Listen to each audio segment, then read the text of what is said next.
Good evening again, everyone. My name is John Smith, and I'm the Executive Co-Director of the Aurora Philosophy Institute here in Aurora, Ontario, Canada. This evening, we once again welcome API Associate Tory Byles from Morro Bay, California, as our speaker. And this is a follow-up to Tory's talk last October on the philosophy of money, and is entitled The Ontology of Money, Part 2, Developments in Philosophy. So we're actually doing philosophy this time, which is great. So I'm going to say over to you, Tory. Okay, well, thank you, John, and greetings, everybody from the API. I'm pleased to be here. And you should start seeing my screen now. Is that successfully coming through? Have I shared the screen successfully? Does everybody see what the first slide of my...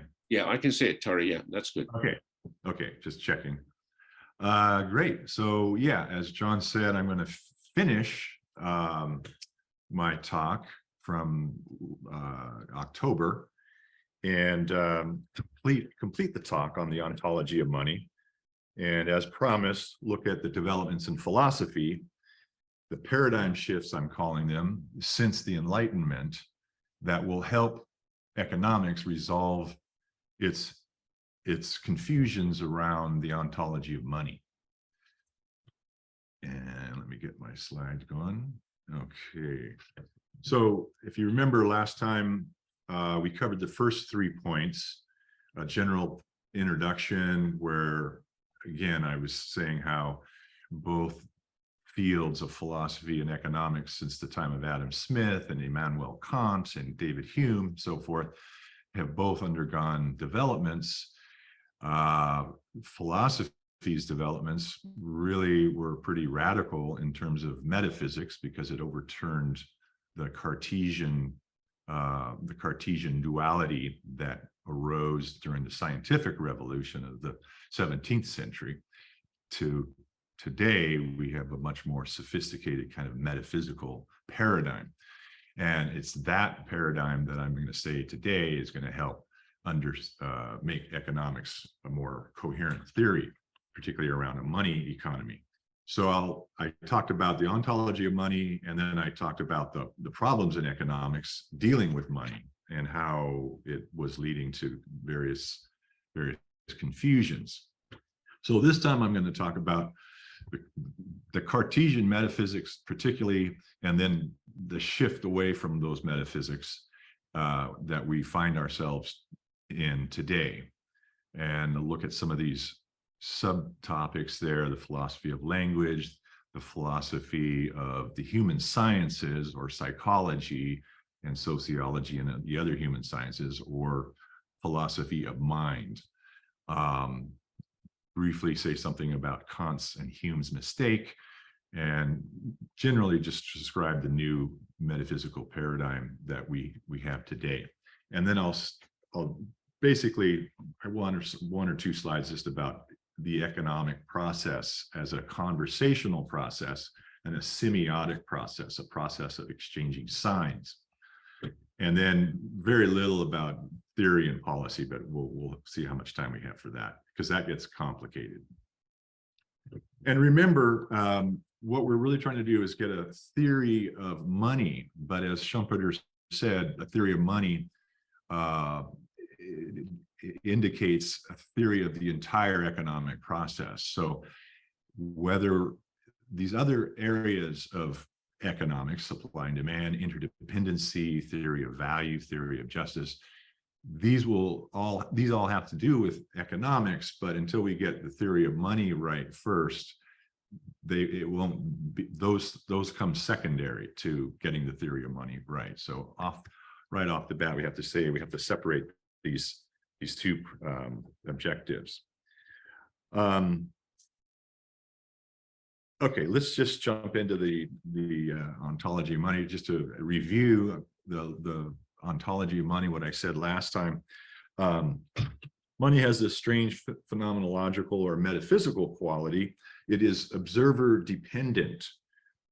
It does not exist like rocks and trees exist. It only exists in the minds of observers. But because it's recognized by everybody in a community, it's an objective fact of that community. So its existence depends on the beliefs the community has towards money, towards the object that is money. It does not have any physical substance, essentially, even though we have credit cards and coins and paper and things like that. It really is a sign that sets up action. And it's like all other economic institutions, like property and corporations and governments and corporate structures, even cocktail parties and Zoom webinars for that matter. It's a purely kind of subjective thing that exists in the mind of the observers. So and yet, even though it only exists in the mind, it's not just some subjective opinion or fantasy. It's when the whole community believes in it that it becomes an object that's independent of any personal opinions, and becomes an objective fact of the user community of money. Let's just see here. One of the points that I'm going to emphasize is that the cause of action that money is not material or efficient as things are in the Cartesian physical world. The causation in money comes from the money contracts that are set up between people, and it is a formal and final, and you can say a deontic causation that we're talking about. People commit to and perform the specific obligations of the money contract. So causation is an ethical, rational act of conscience. It is not a physical force like we have posited in physics and sort of natural physical world. So, by using this sign that money is, we create relationships between people. The basic ones: buyer and seller, employer, employee, lender, borrower, or simply a giver and a taker or a receiver. Money doesn't exist outside of these interpersonal, interhuman relationships. So that's the brief explanation of money, or brief explanation of the ontology of money. One more point is, as an ethical, rational cause, money's power to alter human action and subsequently the world is invoked in moments of the contract. So it results in this sort of punctuated, discrete changes to human actions and activities. This is, again, different from the continuous change by a persistent force, as you would find in physics. So we can consider any persistent force in money as a sort of a sustained commitment by people to fulfill the obligations of the contract. But again, this is a different form of persistence than, say, a physical force. So this allows us to sort of outsmart time, so to speak. Money has the power to coordination, but has a power to coordinate action, but does not have to be present in every moment. It gives us greater degrees of freedom and flexibility to each individual this way. And just on the promise of a payment tomorrow, action can take place today. And among other factors, this feature allows us to increase the speed at which we do things, including especially consume resources. We can outsmart time with money and attain real wealth sooner than we otherwise would. Now, I'm going to just say one more thing about the money problems in economics. And this is kind of a restatement of what we went over last time, but I'm going to say it in kind of a different way.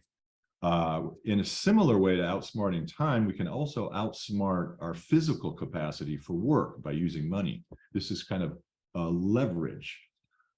There's financial leverage, there's operational leverage, and I'm really talking about operational leverage. And this is a variation on Keynes's meaning of a monetary production economy, and even Adam Smith's division of labor principle that societies that use money can simply produce more than those who don't, can physically produce more than those who don't. So there's that kind of operational leverage that monetary production economies have. But almost every economist I know thinks of productivity as a measure of physical work but it's not a thermodynamic. I think one of the confusions about money is that, especially the concept of productivity, is that it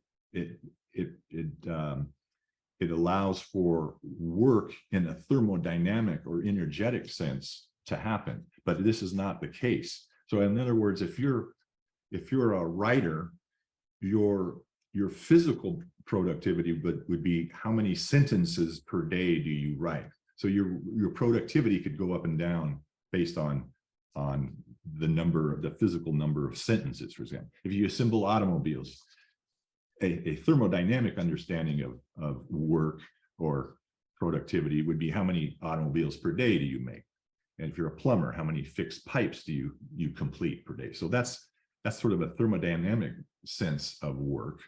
But productivity in economics in a money using economy is not that kind of measure. What it really is a measure of return on invested money, and is one of the many interest rates that play important roles in calibrating the worth of assets and activities, such as profit, interest on loan money, capital gain, sales commission, royalty, and so forth. So return on investment is a general measure of money received from some activity divided by the money that it took to invoke or pay for the labor and other expense items that went into that activity. So we have, for example, Lloyd Bankfine, the president of Goldman Sachs Bank, he said Goldman Sachs employees are the most productive workers in the world. Well, that's not a thermodynamic sense of productivity. That's a return on investment, because most, per employee compensation at Goldman Sachs is very, very high. But so once a society starts using money and defines monetary production as a type of economic order of activity, then all things that can be useful to make money, whether it's labor, land, money, etc., can be given a separate pseudo value in terms of return on investment. And the rational choice among several ROIs to choose from is to pick the very highest one and pursue that. And all this is kind of a roundabout way of saying financialization and prematistics, which was Aristotle's word for financialization, become the end game and the desiderata of monetary production. And that's what we're experiencing now in the world economy. So what you have one of the problems in economics is that we have, if we go by the sort of classic Greek definition of economy, of managing and distributing real resources among people of a household, then in a monetary production economy, this only occurs some of the time. Only occasionally does money fulfill that mandate of household management in the Greek sense. There's a very significant other domain where the expansion of the money supply in the community is just accelerated consumption and financialization, according to some average positive interest rate.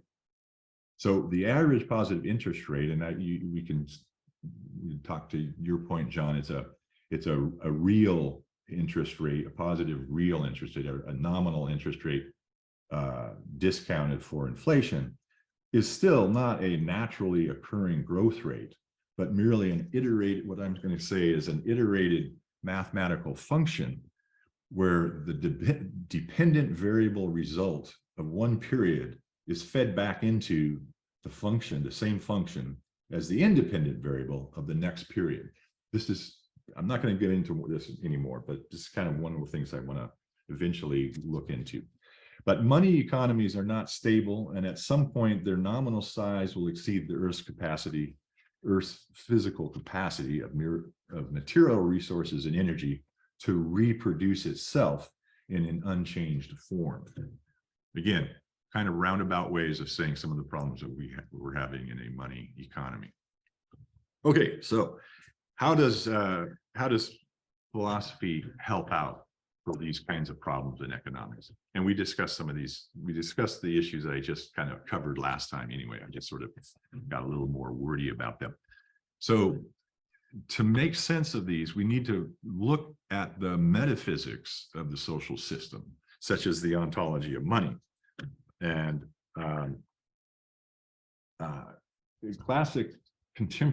classical economics, as well as contemporary economics, had no real intellectual resources in the form of philosophical distinctions that you have in metaphysics, for example, to be able to do what we need to do.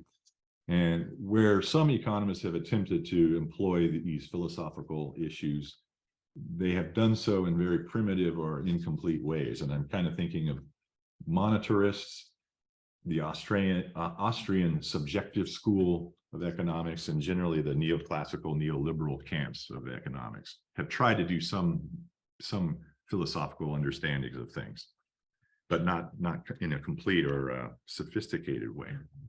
So now remember, so let's talk about the Cartesian metaphysics and the Enlightenment. So remember that Descartes and the rest of the scientists and the philosophers of the 17th and 18th century, John Locke, Newton, for example, Galileo, David Hume, Immanuel Kant, George Berkeley, there was a strong, rigid dualism. There were two realms, the realm of matter, the realm of mind. And this played into an ancient duality coming from the Greeks of an idealistic world, of Plato's ideas, and then there's the physical, real world, two different worlds. And clearly this is false. There's only one world, but this dualism is a very pragmatic way to approach studying the physical, natural world. It's the disengaged observer, the view from nowhere, so to speak. Now, but money, as I said earlier, is not inherently physical. It is a sign. It's a quantity of credit in one's possession.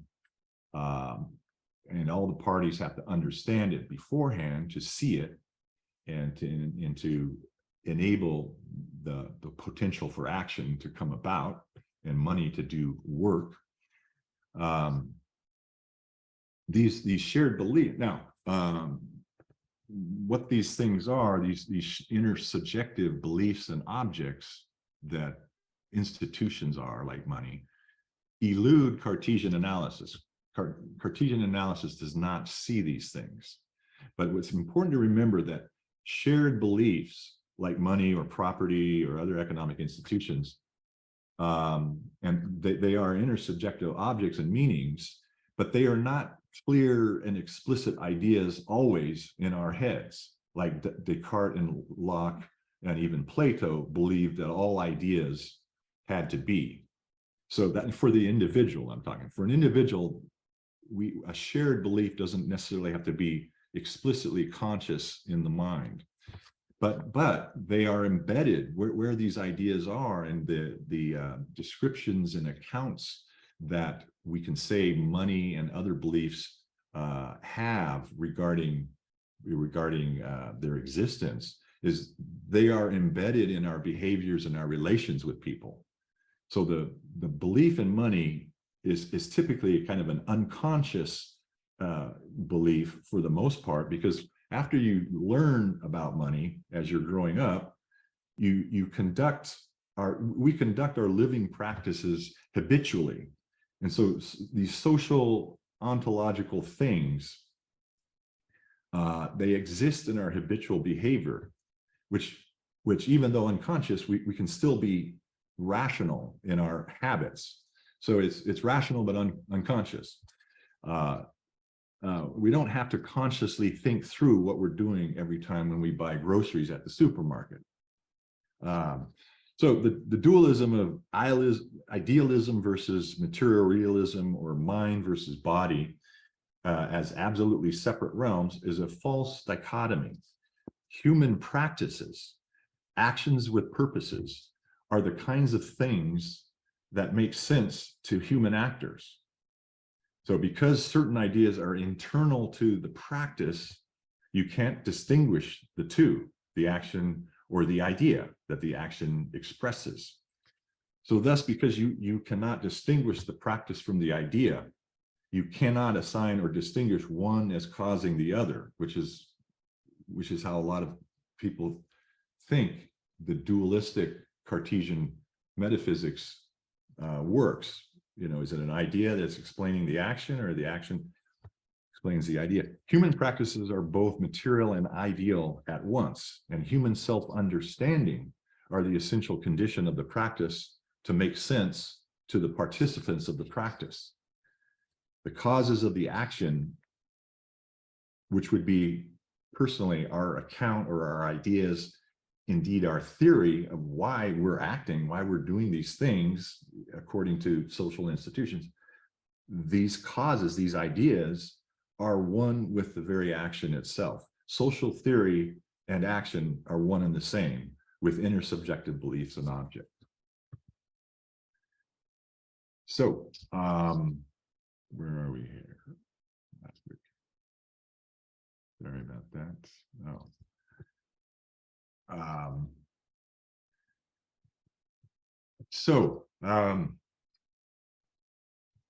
What I'm gonna put the paradigm shift in this metaphysical paradigm shift that I'm explaining here, trying to explain, and put it all under the name of the semiotic revolution that has occurred since the 18th century.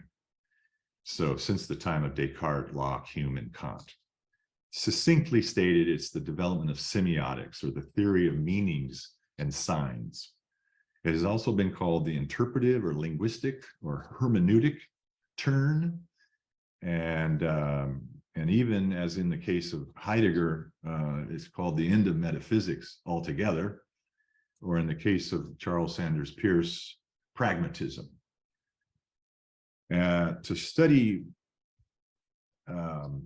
money and all social institutions and social objects such as money or baseball games or cocktail parties or Zoom webinars, you have to see how these things are constituted in cultural rules and legislated norms, and these things can be described in language.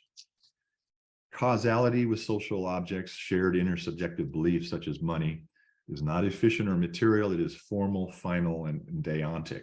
One commits to perform the actions that constitute the practice.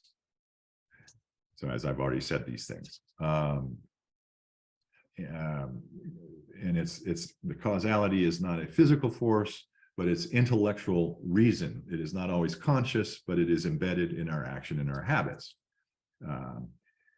But one of the things to see here is with money, as with all language and semiotics, we transcend from being sort of mere animals subject to urges, instincts, and hardwired behaviors, and we become more Homo sapiens who act according to reasons.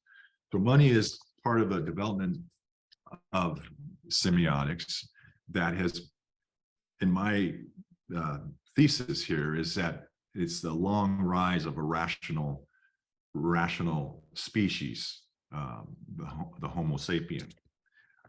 It's a form of language that has provided greater and greater rational capability on the part of the Homo sapien, or human beings. Now, one of the so what we're doing when we study semiotics and the interpretive approach to economics is really a kind of semiotic activity.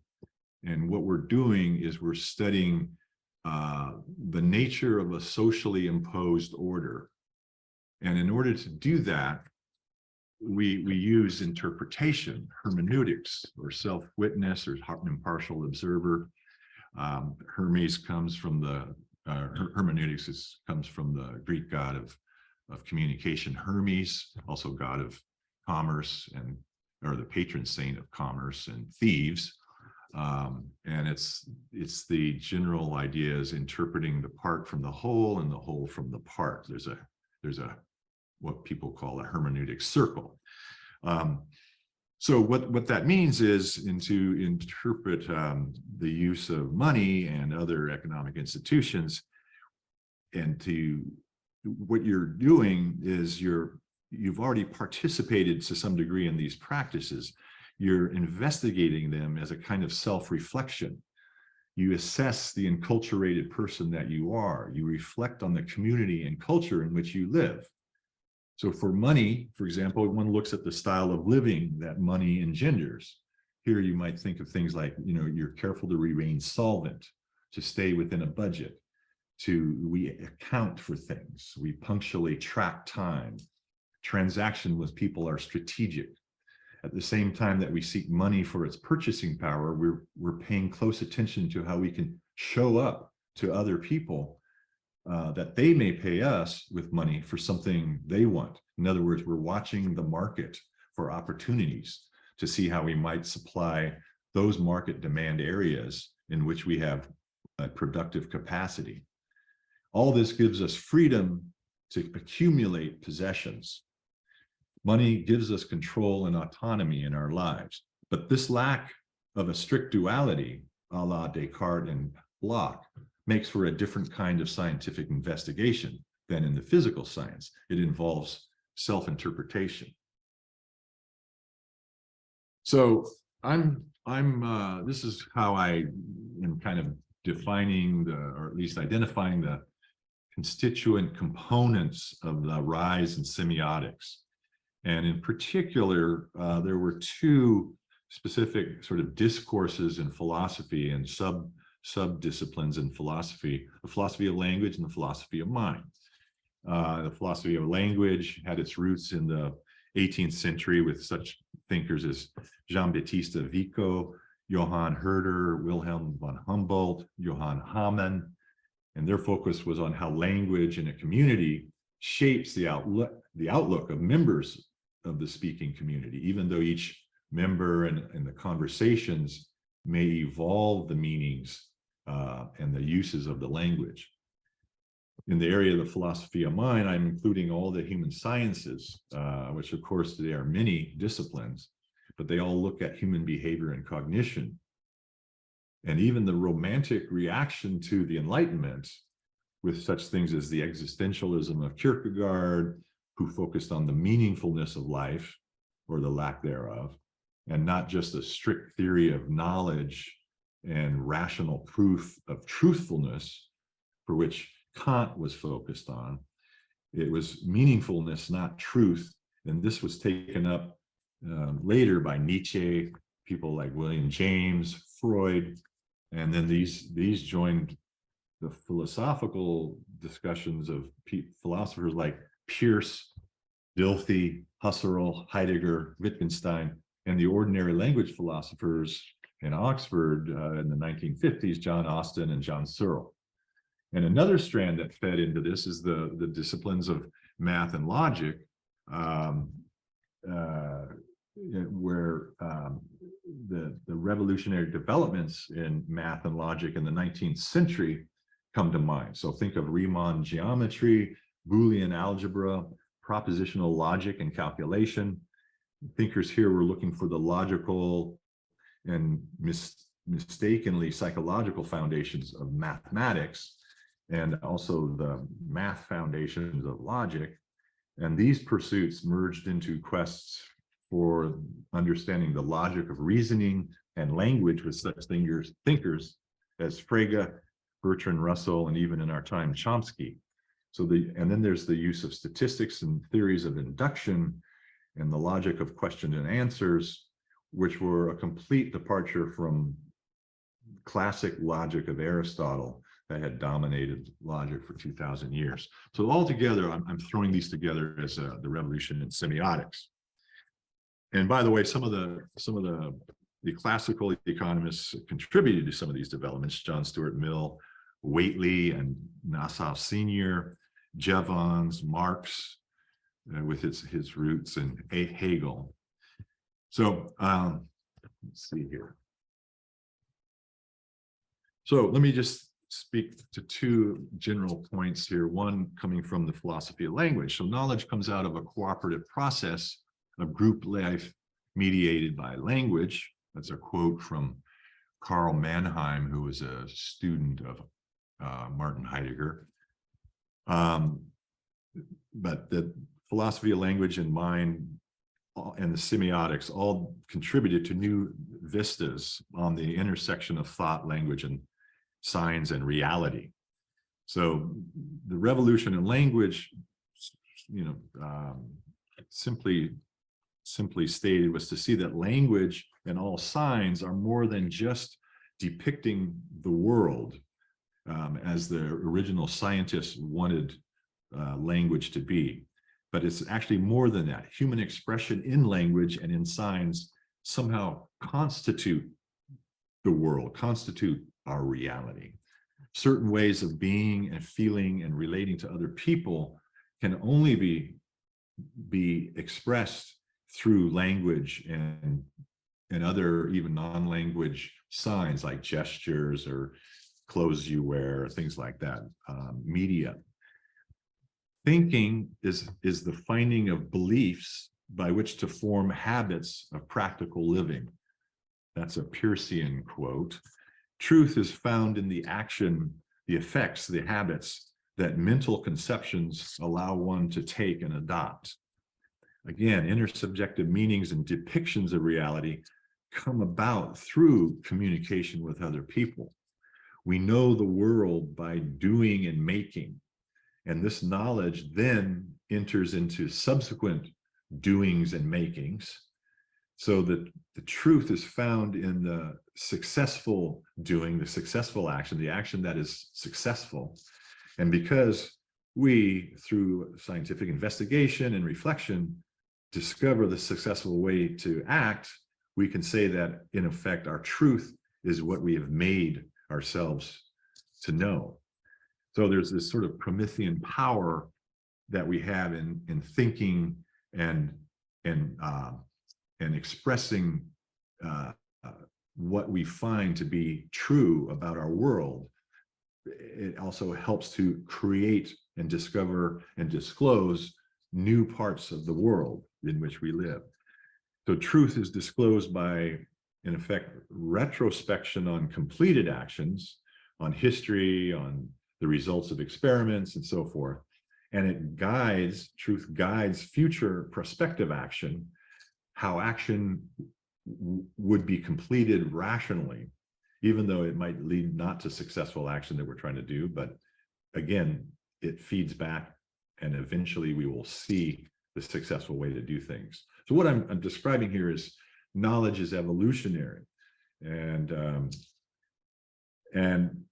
some of this was already seen in other non-Western cultures. For example, one of my favorites is the Chinese philosopher and statesman Wang Yang of the 12th century, who said, knowledge is the beginning of action, action is the completion of knowledge.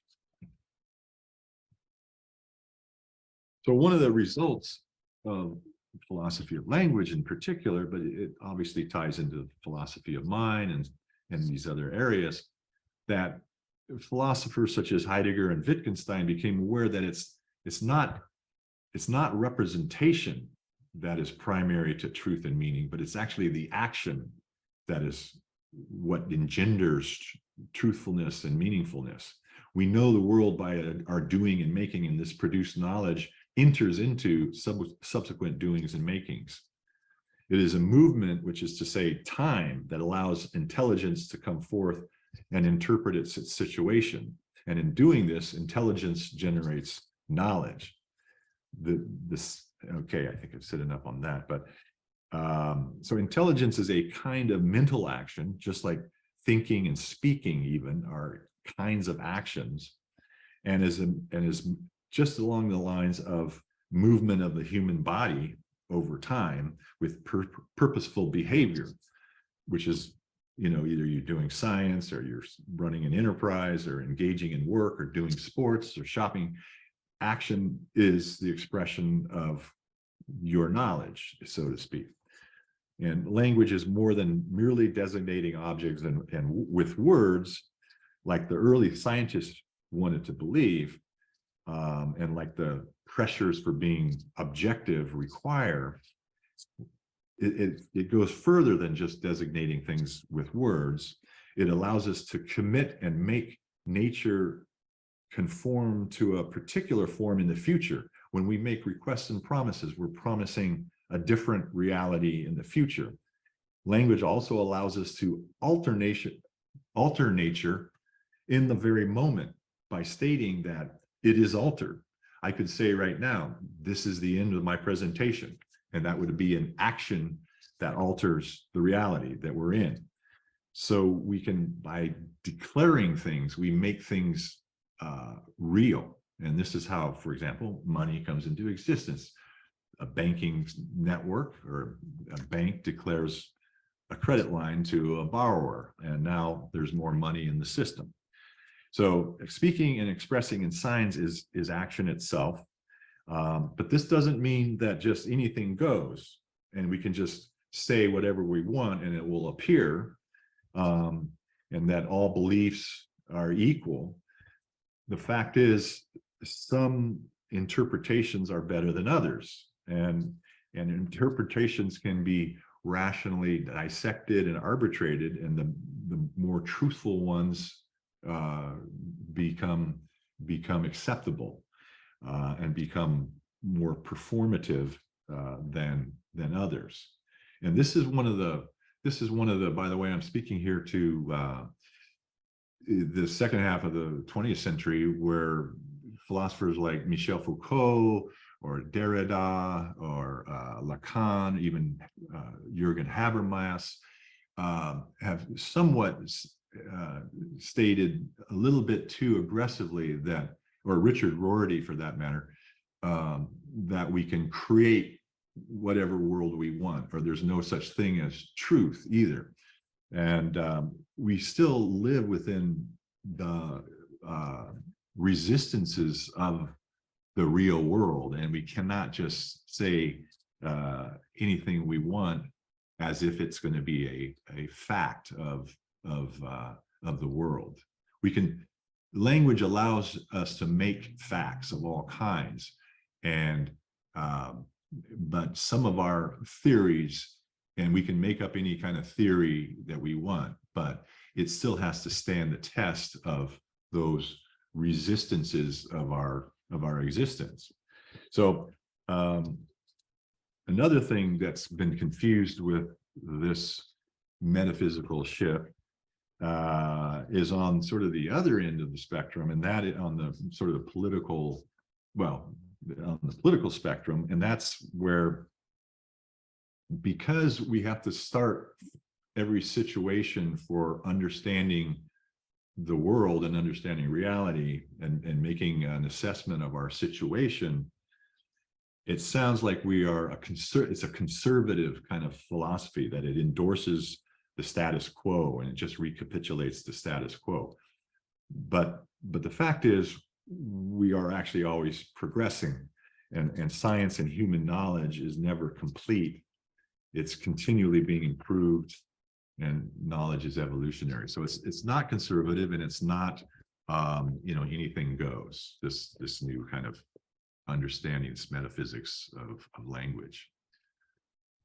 Now, the other thing about philosophy of language, and coming into the philosophy of mind now, that the individual mind, including a psychology of self-identity and emotions, comes out of the body's existence in a network of relations mediated and constituted in language. We express our way of being in the world. Language gives us a reflective awareness that we can communicate. And then, the more sophisticated vocabulary of emotions, like in psychology, makes our emotional life more sophisticated and more deep. The human self is a series of relations. In a monetary economy, we have your identity becomes very defined in different kinds of relations. You're a buyer, you're a seller, you're a borrower, you're a lender. You have certain kind of occupation, you have another kind of occupation. The individual self, even to the person, the individual the individual self is a sign. We reflect on ourselves as some conceptual understanding of ourselves. In a way, there's no such thing as an individual, but only relations. Okay, so we produce our identities not in our innermost self, but in a public network of conversations. And that network is itself embedded within a multiplicity of historical discourses, and it is constantly changing through our own and others' participation and our mutual responses to that participation. Kant and Hume's mistake was making a theory of knowledge based on an individual mind and not seeing the socially conditioned and constructed aspect of the individual self. And Kant and Hume thought that all knowledge validation could be done purely individually within a single individual and not through a social process of communication. And today's liberalism, and I mean liberalism in the classic sense of liberal markets, free markets, liberalism, you may call it neoliberalism now, focuses and finds the nominal differences, the nominal particulars that separate and divide each one of us from everyone else, rather than looking at the commonalities and the generally shared spirit that unite us as a society. So we've kind of gotten into this hyper individualist philosophy and sociology these days with liberalism and neoliberalism. So how can this new, so that's the metaphysical paradigm shift in philosophy, and how can it help look at economics? And hopefully I've triggered some thinking towards how it might help. So if we look at money can be thought of as an invented sign to use in conversations to coordinate action. And banks produce it, they ration it out as loans, and households and producers use it to set prices and wages. These are done through declarative speech actions and within conversations that are intended to coordinate commerce and employment in the public market. This language game of money sets up distributed, coordinated social action. It produces a reproducing order, which is the production-consumption order of society. So the big issue is how to constrain the money creation and use process to support a living order of society that does not allow unnecessary concentrations of power, does not allow a creation of artificial scarcity, and allows for a reduced cost of living through technical innovation, and not alter the planet, that the planet itself remains unreproducible in its current condition. Those are some of the challenges. And what I think it goes to is something I've been working for the last 20 years or so, is this communitarian-based economy. Economics becomes kind of a community scenario deliberation in order to create rules for interaction and reproducible collective action. We use language to build our social reality. We invent social institutions by agreeing on rules of behavior, rules of use, and then we promise to abide by those rules. Once built and widely adopted, it is as if the social institutions that we make also shape our behavior. And this obviously applies to economic institutions, property, corporate structures, money. And we can use quantitative models and again, scenario and discussions and deliberations in various venues to clarify values and what we're trying to do overall as the local economy. And there's economists already who are taking this sort of semiotic approach. Well, they might not call it semiotic, but it's this sort of collaborative, interdisciplinary approach. Eleanor Ostrom, for example, Faye Duchin, who is one of the disciples of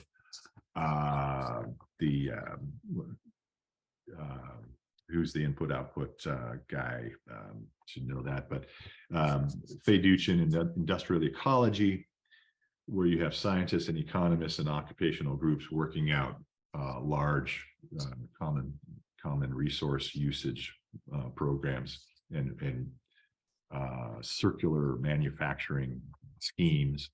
Ann Rawls, who's the daughter of John Rawls, the political philosopher in Harvard, is also working up a theory of interactive constitutive orders, working off of the Wittgenstein and the ordinary language philosophers in a very sociological approach. Jane Jacobs, Michael Schumann are some more economists who are doing this communitarian-based stuff. And then the communitarian philosophers, Michael Sandel at Harvard, Charles Taylor in Montreal, and Amitai Etzioni is another name. And then some of the things that I've done, it's just on the West Coast of North America here. There's different ways of looking at self-sufficient economies. A lot of it has to do with encouraging everything in every possible way, local ownership of economic assets.